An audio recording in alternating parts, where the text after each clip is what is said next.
ቅልጥ የሚያደርጉ ቴክስቶች። በቅድሚያ ልብ ማለት ያለብሽ ዋናው ነገር የትኛውም ወንድ ትሁትና ጨዋ በሆነች ሴት ይማረካል።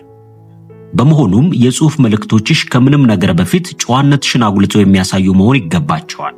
አብዛኞቹ ቻናሎች ላይ እንደሚሰማው ጨዋነት የጎደላቸው መልእክቶችን ከላክሽለት ለዘላቂ ግንኙነት የሚፈልግሽን ልጅ አስደንግጠሽ እንዲርቅሽ ሁሉ ልታደርጊው ትችያለሽ።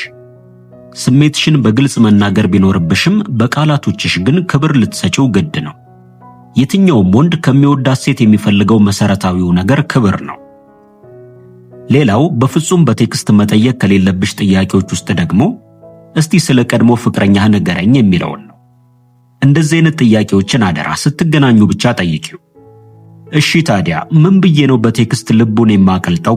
ከዚህ በመቀጠል የምዘረዝርልሽን ጥበቦች ልብ ብለሽ ተከታታይ። ቁጥር 1 ማታ በህልሜ ሳይህ አመሸው። በቅድሚያ ውሎ አድካሚ እንደነበር ከገለጸልሽ ድሮስ ስለኔ እያሰብክ እየዋልክ ላይደክምህ ነበር እንዴ ብለሽ ትንሽ ፈታ እንዲል አድርጊው። ቆየት ብለሽም ማታ በህልሜ ሳይህ አመሸው የሚል ቴክስትን ላኪለት። ወዲያውኑ ታዲያ ምን ሳደርግ አየሽኝ የሚል ጥያቄን እንደሚያስከትልልሽ አትጠራጠሪ። ሚስጥራዊነት ጉጉትን እንደሚፈጥርም አትርሺ። በአጭሩ አይ በቴክስት አልነግረህም በአካል ስንገናኝ አስረዳሃለሁ በይው። በዚህ ጊዜ ምን ቢሆን ነው በማለት በውስጡ ስለ ነገሩ ማሰብ ይጀምራል። ታዲያ የቴክስት ልውውጣችሁ ለረጅም ሰዓት እንዲቆይ ውስጥሽ ቢፈልግ ይቅርታ አንድ የምሰራው ስራ አለብኝ ብለሽ ውጪ። በዚህ ጊዜም ለምትሰሪው ስራ ትኩረት የምትሰጪና ቁም ነገረኛ ሴት እንደሆንሽ ያስባል። እንዲሁም ስላንቺ እያሰበ እንዲያድር የምታደርጊበት ምርጥ ብልሃት ነውና በዘዴ ተጠቀሚበት። ቁጥር 2 ስሜትሽን በግልጽ ንገሪው።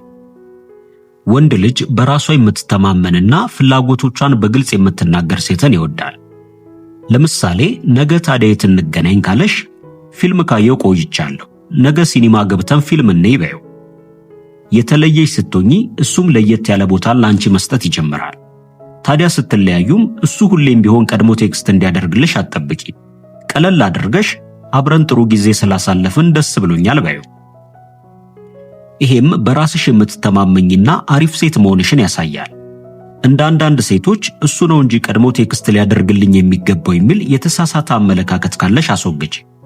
ለፍቅር ግንኙነታችሁ ማማር አንቺም የበኩልሽን አስተዋጽኦ ማድረግሽ ግዴታ ነው።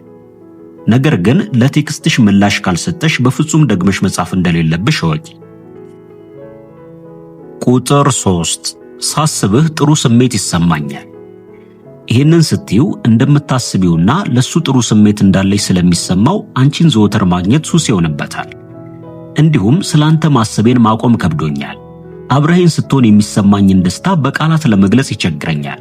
አንተ ፈጣሪ ለኔ የሰጠህ ውዱ ስጦታዬ ነህ ስትዩ አብራችሁ ያሳለፋችኋቸውን ጊዜያቶች መለስ ብሎ በአእምሮ ማሰላሰል ይጀምራል።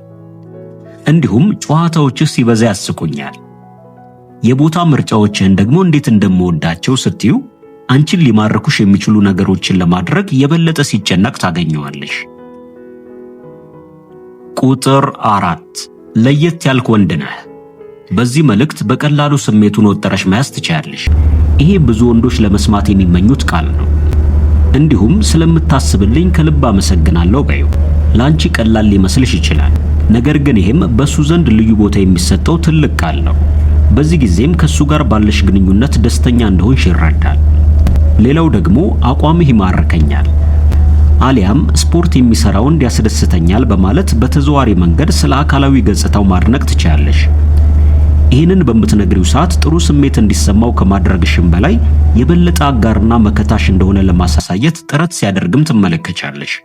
እንዲሁም የወንድ ልብ ከሚያቀልጡ ቴክስቶች መካከል ህልምህን በትክክል ማሳካት የምትችል ጠንካራ ወንድ እንደሆንክ እተማመንብሃለሁ የሚለው ነው። ይሄም የሚያስባቸውን ነገሮች በፍጥነት ተግባራዊ እንዲያደርጋቸው ትልቅ ኃይልና ጉልበት ይሆነዋል። ቁጥር 5 የኔ ስለሆንክ ደስተኛ ነኝ።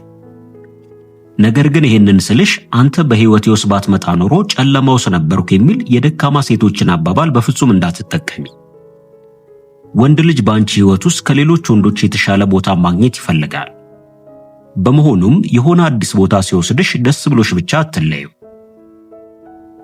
እቤት ከገባሽ በኋላ እስካሁን እንደዚህ አይነት ውብ ቦታ ባለማየቴ ይቆጨኛል፣ በጣም ነው ደስተኛ ያደረከኝ በይው። የሚያደርግልሽን እያንዳንዱን ነገሮች በፍጹም እንደተራ ነገር አትመልከች። ሌላው የሚጽፋቸውን መልእክቶች በሙሉ በመጠራጠር እንደሚመለከቱ ሴቶች አትሁኚ። እመኙ፣ ወንድ ልጅ የምታምነውን ሴት እንዳገኘ ከተሰማው እሷም በፍጹም መዋሸት እንደሌለበት ነው የሚያስበው። ቁጥር 6 በሱ መሸነፍሽን እንዳታሳዩ። ወንድ ልጅን አበድኩልህ ሞትኩልህ ስላልሽው በፍጹም ልትማርኪው አትችይም። አንቺም በማግኘቱ እድለኛ የሆነው ካንቺ ይልቅ እሱ መሆኑን በሚገባ አሳይ።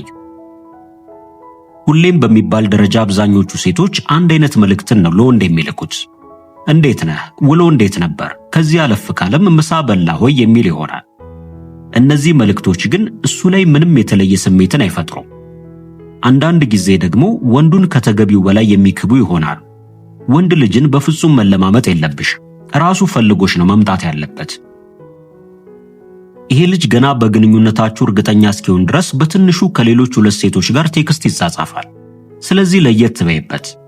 ለምሳሌ ለአንተ ጥሩ ስሜት እየተሰማኝ ነው፣ አደራ እንዳታስቀይመኝ የሚል መልእክትን ብትልኪለት ምን ማለቷ ነው ያለ ማሰብ ይጀምራል። ምክንያቱም አብዛኛውን ጊዜ ሴቶች ወንድን በመለማመጥ ነው የሚታወቁት። አንቺ ግን ተቃራኒ ትሆኚበታለሽ። በመካከላችሁ የሆነ ችግር ቢፈጠር እንኳን ምን ታደርጊ ይሆን በማለት ከሌሎች ሴቶች ለየት አድርጎ እንዲመለከትሽም ታስገድጂዋለሽ።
ውድ ቤተሰቦቻችን ለዛሬ የነበረንን ዝግጅት በዚያ አበቃን። በቀጣይ በተለያዩ አዝናኝና አስተማሪ ፕሮግራሞች መልሰን እስከምንገናኝ ድረስ ለቻናላችን አዲስ ከሆናችሁ ሰብስክራይብ፣ ላይክ እና በምንሰራቸው ፕሮግራሞች ዙሪያም ያላችሁን ሐሳብና አስተያየት በመጻፍ ቤተሰብ ይሁኑ እንላለን። መልካም ቆይታ።